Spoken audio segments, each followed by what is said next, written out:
আসল টাকা এবং নকল টাকা দুই ধরনের নোট নিয়েই আজকে আপনাদের মাঝে হাজির হয়ে গেলাম আপনাদেরকে বোঝানোর জন্য আসল নকলের ভিতরে তফাৎ কি রয়েছে। শুধু একটি উপায় নয়, বেশ কয়েকটি উপায় আজকে আপনাদেরকে এই ভিডিওতে দেখাবো। যে কোনো একটি উপায় অবলম্বন করেই আপনি আসল নকল টাকা চিনে নিতে পারেন। ভিডিওটি যথেষ্ট পরিমাণে শেয়ার করবেন, আপনি শেয়ার করলে হয়তো অন্য আরেকজন দেখে অনেক উপকৃত হতে পারে। প্রথমেই যেই স্টেপটি আজকে আপনাদেরকে দেখাবো, এটি আগেও দেখিয়েছি।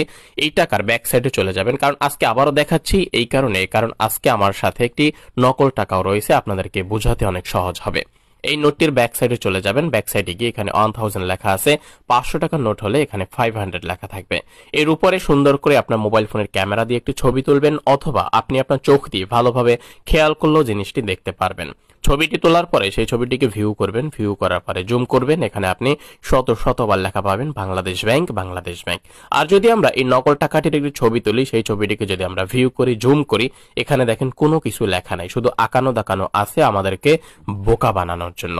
এর পরবর্তীতে আপনি আপনার চোখ দিয়ে অন্য আরেকটি জায়গায় খেয়াল করতে পারেন। এখানে এই যে 1000 লেখা, এটাকে যদি আপনি আপনার হাতের নোটটি নিয়ে সোজা করে ধরে কোনো একদিকে অ্যাঙ্গেল করেন, দেখেন এটা কিন্তু রং পরিবর্তন হবে। নকল টাকার রং কোনো পরিবর্তন হবে না। এরপরে এই নোটের ব্যাক সাইডে চলে যাবেন। ব্যাক সাইডে কি এখানে দেখেন বাংলাদেশ ব্যাংক লেখা আছে। নকল টাকা আপনি যদি আপনার হাতে সোজা করে ধরে রাখেন অথবা কোনো একদিকে অ্যাঙ্গেল করেন, শুধু একটিই দেখতে পাবেন যে বাংলাদেশ ব্যাংক লেখা। আর যে অরিজিনাল টাকাটা, সেই অরিজিনাল টাকাটা সোজা করে ধরে রাখবেন, দেখবেন জল ছাপের মতো হালকা চিনে বাংলাদেশ ব্যাংক। কিন্তু এই টাকাটাকে যখন আপনি কোনো একদিকে অ্যাঙ্গেল করবেন, দেখবেন স্পষ্টভাবে জ্বলে উঠবে বাংলাদেশ ব্যাংক লেখা।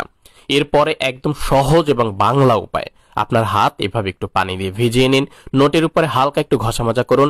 1 সেকেন্ডের ভিতরেই দেখবেন আপনার নোটের, যদি নকল হয়ে থাকে আপনার নোট, তাহলে এইভাবে সাদা অংশ বের হয়ে যাবে। আর যদি এই যে টাকাটা, এটা তো সামান্য পানি দিছি, এই যে টাকাটা আমি কিন্তু দেখেন পুরো ভিজিয়ে ফেলছি। ওকে, তো এই টাকাটা আপনি যতই আপনি হাত দিয়ে ঘষা মাজা করেন না কেন, এই টাকার উপরে যদি কোনো ময়লা থাকে, তাহলে সেই ময়লাটা পরিষ্কার হয়ে যাবে, কিন্তু কোনো একটি জায়গা থেকে কোনো কিছু উঠবে না। তাকে পুরো ভিজিয়ে ফেলছি।